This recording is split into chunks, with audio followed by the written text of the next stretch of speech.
David Rogers, today facilities manager at Clifton College, was the son of former City striker Arnie Rogers. He played at the heart of the defence, but often chipped in with some invaluable goals.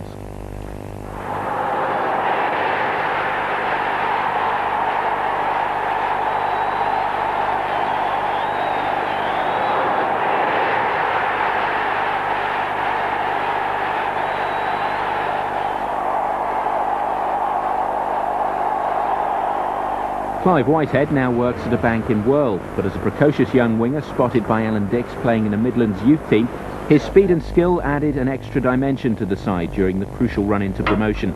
Later converted to full-back, many feel he could have played for England had he stayed on the wing. Looking back on it at the time, I always thought it was difficult, but looking back on it was like some sort of father figure, really, Dixie. I mean, he was used to put his arm round you, he always used to be on to me, making sure I was doing things right and looking after myself. So in that respect, he always looked after me quite well. I was one of the younger ones because it was a fairly old team then. I mean, if you interview the others now, I mean, they do look old. I mean, compared to me, I mean, because they're cracking on a bit. And there was me and Gary Collier.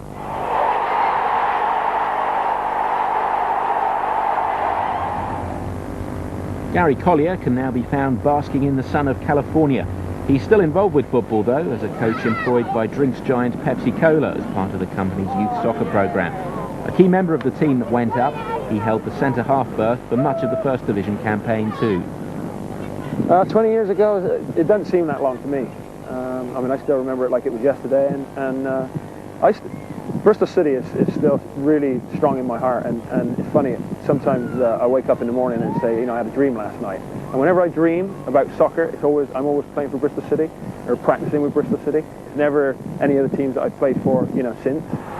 What sort of a team was it? Was it a classy team? Was it a hard-working team? Was it a team that had a lot of spirit and got through on a minimum of ability? What do you think? Definitely hard-working. I mean, there was not many teams that used to like playing us. And I think it's because they knew that they were going to be in for a fight, you know. We never used to lose too many games by big scores. You know, if we did lose, it'd be 1-0. And the other team always knew that they'd been in a game when they played us.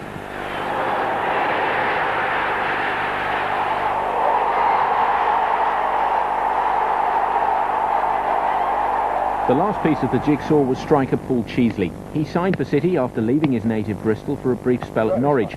A modest £30,000 fee tempted him back to replace Bobby Gould, and he proved arguably Dick's most important buy. These days, Cheesley is a salesman in Bristol and has lost none of the stature that made him the scourge of so many defences. Tell me about Alan Dix. What kind of a manager was he? How did he help you? Well, initially, we were at loggerheads a little bit because we had a few differences of opinions in the way I should play and the way that he wanted me to play. I think it was the players really that influenced me more than anything. And so you had the 5 Bristolians, the 4 Scots, Drysdale from the north and Clive Whitehead from the Midlands. That was the team. We're going to go through the same programme. See if we can play to red shirts. So Alan Dix had the players he believed could lift City into the country's elite. But he still had the task of finding the right blend. And as any manager will tell you, that can be the hardest job of all. For Dix, it wasn't always a bed of roses. It starts getting down and touching the ball. Good. Mind you, he nearly got the sack a couple of times. It was only cup runs that kept him in his job once. He was close to the sack as you've got to be if you go 9 seasons. We've gone through many different ups and downs. One where I clung on to the job by my fingernails, and that was when I managed to survive after we beat Leeds in the Cup and lost to Liverpool, so that was always stays in my mind. Oh, good ball, here is through! I think that Norman Hunter and McQueen had sort of got too wide apart, and Jerry Gow just hit it over one of them's head. And I mean, I don't mind 1 against 1, and I think that if you ask most of the lads that I played with, they would rather me in that situation than anybody else they've ever played with, and they would expect me to score, and I didn't have no doubt I would. And I just lifted it over him. Everybody says it was a great chip. I mean, for me, it was something that I would expect to do. But it's great. You play in front of a full house against a team of 11 internationals. I think they hadn't been beaten for 40-odd games. And then we were totally written off going to Putnam Road. If it had been a boxing match, the game would have been stopped after 15 minutes. Leeds absolutely pounded us. And it's like to say, even today, it doesn't matter who's playing who, you always get a chance or 2 chances. We broke away, and Keith had to get, I can't remember who he went round, he squared the ball, Harvey came out and absolutely stuck my foot out in front of Norman Hunter, and I mean the rest is history. And then Norman joined us shortly after that and said it was him. He said it was an own goal, but I don't believe him. Having beaten Leeds, it was a case of out of the frying pan and into the fire for City, because the next visitors to Ashton Gate were Bill Shankly's Liverpool. So Bristol City kick off. Red shirts, white shorts, the conquerors of Leeds United, here in the 6th round, attacking the goal to our right. Liverpool in white today with black shorts, and you could almost reach out and touch the atmosphere here at Ashton Gate this afternoon. A throw then which Jerry Sweeney takes for Bristol City. Back for big Tom Ritchie. Crossed in by Gary Collier there. Hunt is right in there. Now will this fall for Tainton? No, it won't. But here's Ernie Hunt again. Back this time for Brian Drysdale for Bristol City. The high cross again, and Clements had to use his fist. Can Hunt turn it back again? And it's no more than a fraction wide.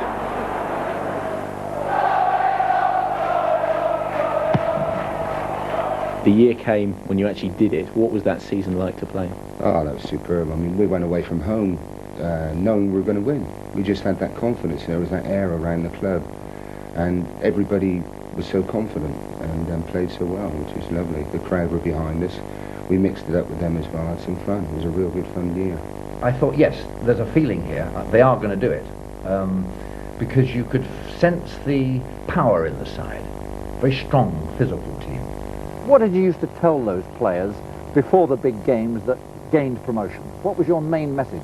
Well, always to remember the basics. You know, if you're going to go into tackle, make sure you win it, or the other guy doesn't run away with it.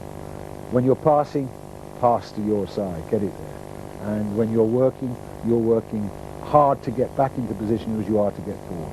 That promotion season, half of the team played every game in the league, all 42 games. Can you imagine that today? Merrick played 42 games that season, all 42 games. So did Gow, so did Tainton, so did Ritchie. Collier played 40. The goalkeeper, Cashley, played 100 consecutive first-team games the night they won promotion. So these were people who didn't have to worry who was going to play this week. The same team played week in, week out. For me, the outstanding player in the promotion season was Jeff Merrick, the captain and sweeper alongside Collier. In the squad that had promotion, there were, I think, 7 or maybe 8 Bristol boys. They were actually from Bristol, lived in Bristol, they played for Bristol boys, and they were in the team that got us to the first division. A hard-working team. They won an awful lot of games 1-0, or drew them 1-1. They were never a pushover for anybody. They weren't the most skillful side there's ever been, but they were very hard to beat. The run-in was pretty tense. We had a spell, I don't know, it was March, where we had tough games away from home. It was all top of the table clashes away from home with West Brom, Sunderland, Charlton, Carlisle, all in the space of, I think it was the month of March. A tough schedule in front of us. And obviously, leading into that, you're looking and you're thinking, dodgy games, but if we can get something out of each game, then you never know. And when we get through that month, then I felt really deep down, I felt we had a great chance of getting up. It came down to 4 games in Bristol, 3 at home and 1 over at Eastwood against the Rovers. And that's when it came to that. And they drew against the Rovers. And then it came to the last 2 games, and they needed 2 points. Both going to be at home, Portsmouth here and Notts County here. So it was it was all there to be done. If they missed it, it would be their own fault.